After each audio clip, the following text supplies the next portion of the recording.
You're listening to the Happy Dog Podcast, which is designed to bring you ideas and uplifting information to help you live a meaningful and fulfilled life with your dog from a holistic and all-natural perspective. I'm Alicia, your host and owner of the company Holistic Pet Wellness.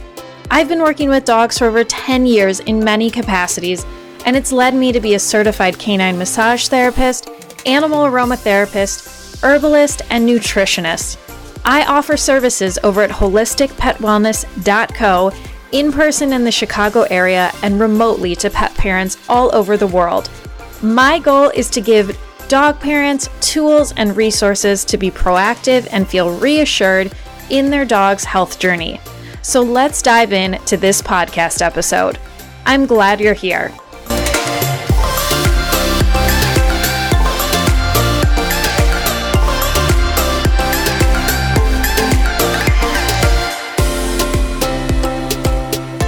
Today we are talking with Jenny Efimova. She is a Karen Pryor Academy certified dog training partner and a certified fear-free training professional. She's the owner and founder of Dogminded in Boston, Massachusetts. And Jenny believes that how we teach our dogs matters as much as what we're teaching them. She's committed to helping people using modern, positive reinforcement training techniques to effectively and humanely teach dogs the skills that they need to be successful and to empower them to be willing participants in their own care. So Jenny, thank you so much for being on the podcast. Thank you so much for having me. And let's just get started with talking about what led you to become a dog trainer. Sure. So I got into dog training in a way that I think a lot of people do, which is that I adopted a dog who had some struggles. We adopted our dog Larkin. He was a young puppy, but pretty soon after coming to us, he developed some real struggles with the environment he was in. So he came from the south, pretty rural area, and we live in a moderately urban environment. So he had a lot of fear issues, which unfortunately were also compounded by some not so great advice that we had gotten, including from the first person we had worked with. And so it took me some time to find the right trainer. So I was able to find a positive reinforcement trainer, but also get educated and to really start working with him. And it was when I really started to see the changes in his behavior and the really incredible changes and the progress that he was making that I really became both interested and passionate about positive reinforcement-based training and dog training and behavior in general. I feel like it always starts with a dog that you end up adopting or bringing into your home. And so what kind of really interested me about you is that you have some really awesome beliefs, I guess, and especially on your website. So I'm just going to read one of them. It's that you believe that teaching dogs should be informed by science, rooted in compassion, and centered on choice. I feel like that is a really well-rounded and thought-out approach. And I feel like whenever, I've worked in the dog rescue world for over 10 years and come across many good trainers and many really terrible trainers. And a lot of it is that they are not taking a well-rounded approach to the dog. They kind of just believe in what, they think is right and in commands and in dominating the dog and all that sort of thing, instead of really thinking about the dog as a whole and having something that's so thought out about that. So I guess my question is how do you use this philosophy in your training, and what exactly does it mean for you in dog training? Great question. So in terms of, I can just kind of break those down. So in terms of teaching dogs that's informed by science, for me, that means that the training methodologies that I use is both science and evidence-based. For me, that means two things. One is that I'm using the principles of behavior science and learning theory to teach dogs, versus relying on any kind of urban legends or outdated myths Mm-hmm. that aren't actually supported by science, or how behavior works, or how we change behavior. And the other is that I'm also using best practices. So it's not just whether something works or if it's effective, but I also care if it's humane, if it's ethical, and if it's safe.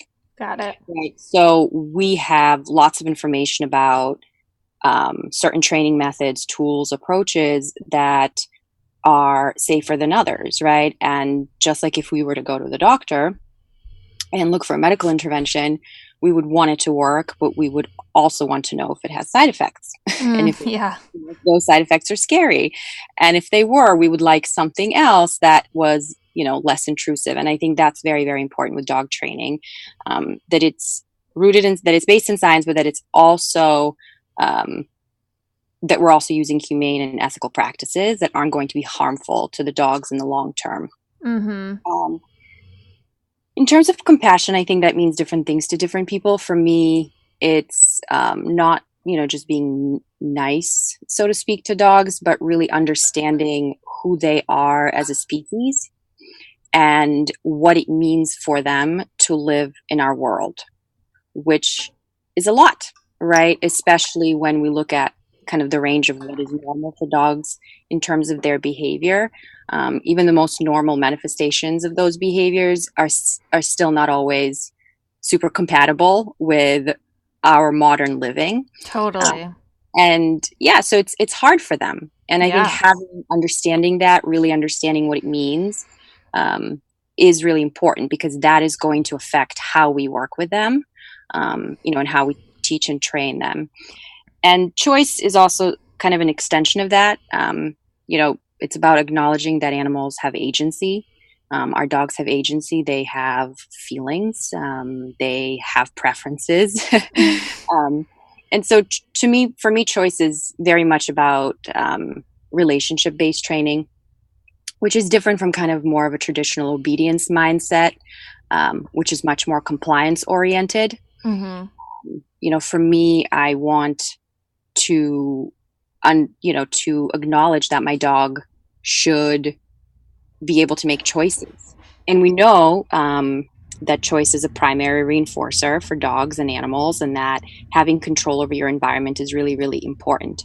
And so that's kind of what that means to me. Yeah. Well, first of all, wow, I love it. I especially really appreciate what you're saying about dogs living in our world. And, we often forget that they don't understand that we've built this world, and that they have kind of been left out in any of the building of it, but we expect them to just fit in, and we expect them to get it and not be fearful or not have a reaction that is negative, or, everyone says like, oh, my dog's having an aggressive reaction to a bike or this or that. And it's like, your dog just doesn't get it yet.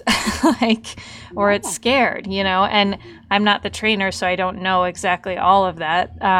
But I just really appreciate that type of viewpoint in terms of dog training, because I think it's something that's so overlooked. And when you get really down to it, that's what drew me to what you're doing, is that well-rounded approach and taking into consideration the whole dog. And as you know, I'm very much into the holistic world in terms of lifestyle and also medical and things like that for my dogs, and helping other people that way too. But I think an area that does get overlooked, in terms of taking a holistic standpoint for your dog, would be training. So is that something that you agree with or disagree with, or? I definitely agree with that. I think that training cannot be viewed in a vacuum. Mm-hmm. You can't really look at training our dogs separate from the rest of their behavioral health. And I think that a lot of times people seek training because they see behaviors that they don't want or they don't like.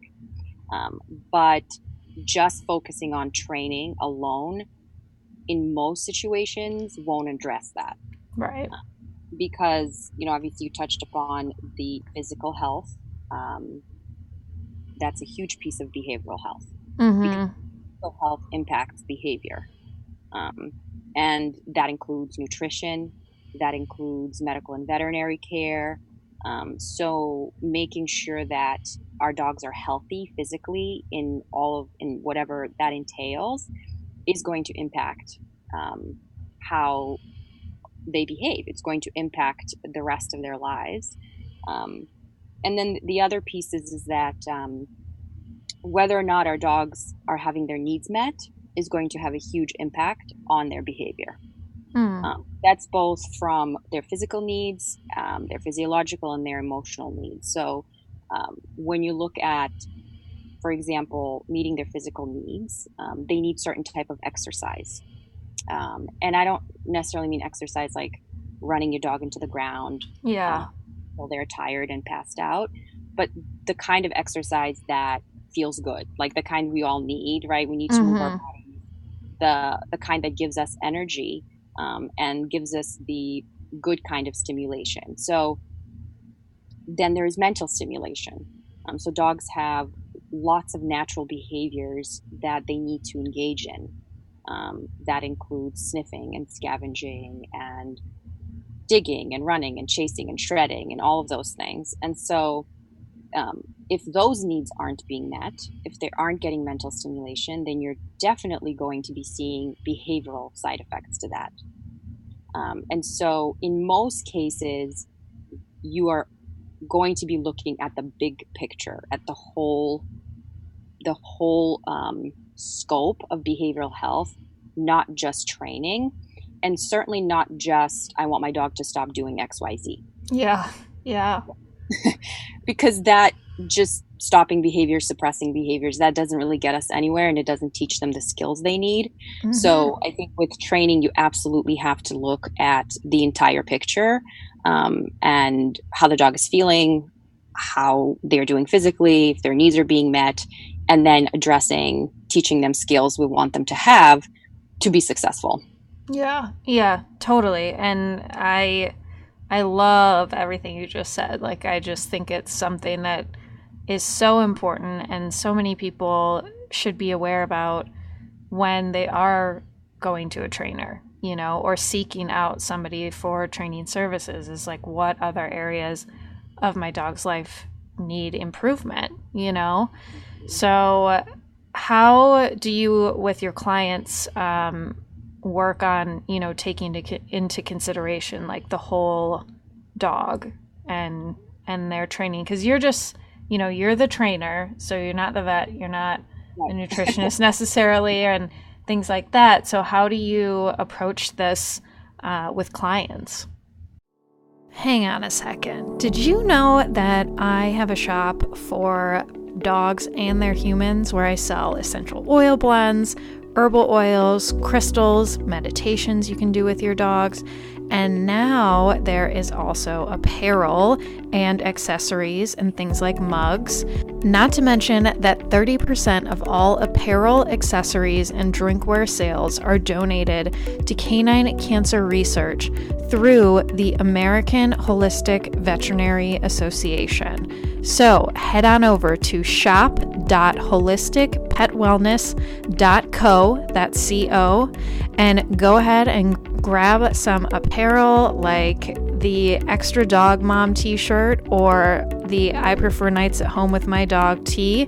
There's also a Shopping for My Dog canvas tote bag, an I Cook for My Dog apron, and then there's Izzy's F Cancer collection, and that is a fun way to turn a negative into a positive.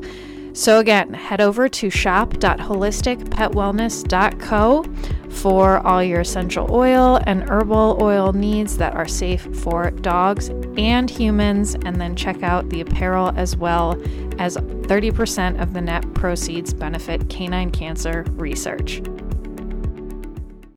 So, exactly. So I'm not a vet, and I don't give I don't give medical advice. I don't give any advice on nutrition. I think that there are things where if you see a sudden behavior change, I would always recommend consulting their vet. You always look at what are the other factors that could be contributing to the behavior, and for example, you can have, let's say you have a young adolescent dog. Let's say they're in the crate for maybe 7-8 hours a day. Then their busy family gets home, they take them out for a walk, and the dog is pulling on leash, right? I think it's very easy to say, okay, well, I can't walk my dog, they're pulling on leash. It's very, very hard. But we also have to take into account that the dog has just spent, 8 hours confined, right? And now is in a very stimulating environment. And now needs to sniff and explore. And number one, they need to meet those needs. And number two, it's very difficult to work with a dog on skills when those skills are contingent on needs that haven't been met. Right. Yeah. And so I think, there's one way of approaching that, which is just like, suppressing the pulling or punishing the pulling without looking at the bigger picture. But doing so, we are running the risk of not taking into account why the behavior is taking place in the first place, which, all behavior is functional and all behavior is reinforced and happening because it's reinforcing. And so the dog has a need that they need to meet. And a lot of the times, helping them meet those needs will then help the training component. So a lot of the things I do with clients that are very, very actionable is implementing a lot of enrichment. Allowing dogs to be able to get the mental stimulation throughout the day. It can start as something as super simple as just feeding their daily meals out of puzzles or interactive toys, letting them scavenge as much as possible, letting them sniff on walks, huge.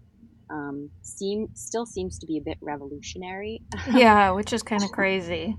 Yeah. Still lots of schools of thought, training schools of thought that, require that dogs are in a heel, next to your side for however long, not sniffing, not exploring the world, which, is not much of a walk for them. Right. They're not going to get much physical exercise walking on a 6-foot leash, heeling by your side for 30 minutes around the neighborhood. And if they're not sniffing, then they're not getting much of anything. And so then you kind of just have this vicious cycle. And so that helps quite a bit. I post a lot about decompression walks, which, if anyone's interested to learn more, actually Sarah Stremming, kind of coined that term, and she has lots of really good info on it, but just giving dogs opportunity to be in nature, on non-restrictive walking equipment, on a long line or off leash, if it's safe, just to be able to move freely and explore and sniff. That can actually make a profound difference. And then the other piece is managing their environment. So if there's a problem behavior that's occurring, we want to prevent the dogs from practicing it. So we just want to set them up for success. And I think when we do that, we can find a point of success, and then we can get in and teach the dogs what we want them to do. Yeah, definitely. And it's not just about forcing, a different behavior. It's not about this, like, you have to do this way.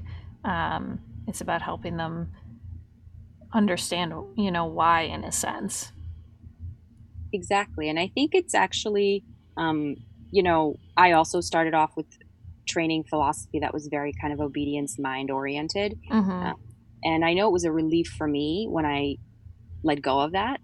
And I think it can be a relief for a lot of people. And I think it can actually, it's certainly helpful for the dog, but I think it's also helpful for us, because we can be frustrated with our dog's behavior, and being able to better understand them, being able to better understand why they're engaging in a behavior, and what need they're trying to meet, and which is kind of, for me, positive reinforcement based training in a nutshell. allowing them to meet those needs, but in a way that works for us. Yeah. Yeah. And finding that balance is key Yeah. for sure. And so on your website too, you say to live successfully in our world, give them opportunities to engage in natural behaviors.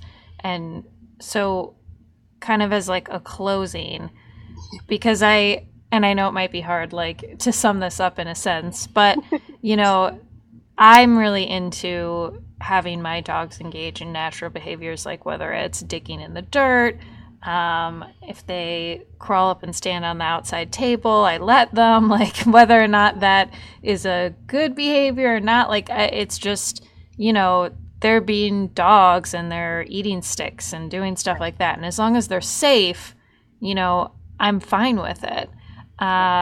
So, but I guess like in closing, how can we kind of set up our dogs to live this way successfully? Very simple question. Yeah, right. I think for me, what is success? What is to me? What is a dog that is successful in our world? For me, that's a dog who's well adjusted, who's happy, who's confident, who views the world as a safe place. I think the number one thing we can do to set our dogs up for success is not to do anything that hurts or scares them. And I know most people will say that's kind of a no-brainer, but unfortunately, lots of training methods are still very much geared on using fear and pain as motivating factors for dogs. And so helping our dogs feel safe is we want to be building them up and building up their confidence and teaching them what we want them to do. Whether that's, what do you do when your family's cooking or having dinner or how to greet guests and, teaching them actionable behaviors. Yeah. And at the same time, finding ways, sometimes it's something very simple, like I said, allowing your dog to scavenge and sniff as much as possible, giving them more choices on their walks, giving them the ability to meet their needs, because then the rest will be easier.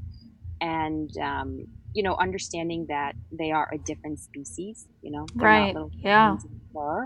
And that a lot of our living, our lifestyles are challenging for them. Right. And so we want to keep that in mind. And also just know that it doesn't happen overnight. Yes. Yeah. That's a big one, I think. Yeah. Yeah. So just patience and, understanding that behavior change takes time. But it's very much possible, and we can really achieve very joyful lives with our dogs when we teach them what we want them to do humanely, let them meet their needs, and set them up for success. Awesome. And I just really, I value the work you're doing so much. I think it's amazing. So thank you for doing this and, putting these resources out there for people. And, the posts that you're doing on Instagram are awesome too. And I will link up where people can find you, but tell everybody your website as well.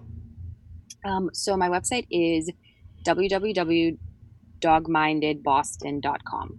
Perfect. And then I'll link up the Instagram and all that sort of thing, because I know you post a lot about like the decompression walks and things like that too. Yeah. Yes. Thank you so much. Of course. Thank you for everything you're doing. It's so important. And, for people to see dogs like as the species they are, as you've said, because it's something that's totally overlooked, especially now. And to approach the dogs the way that you're doing this with training, it's really awesome. So thank you for sharing, Jenny, and we really appreciate it. Thank you, Alicia. Thank you so much for having me. It was just really great to talk about this. Perfect. Well, thanks everyone for listening, and we'll see you next time on another episode of the Happy Dog Podcast.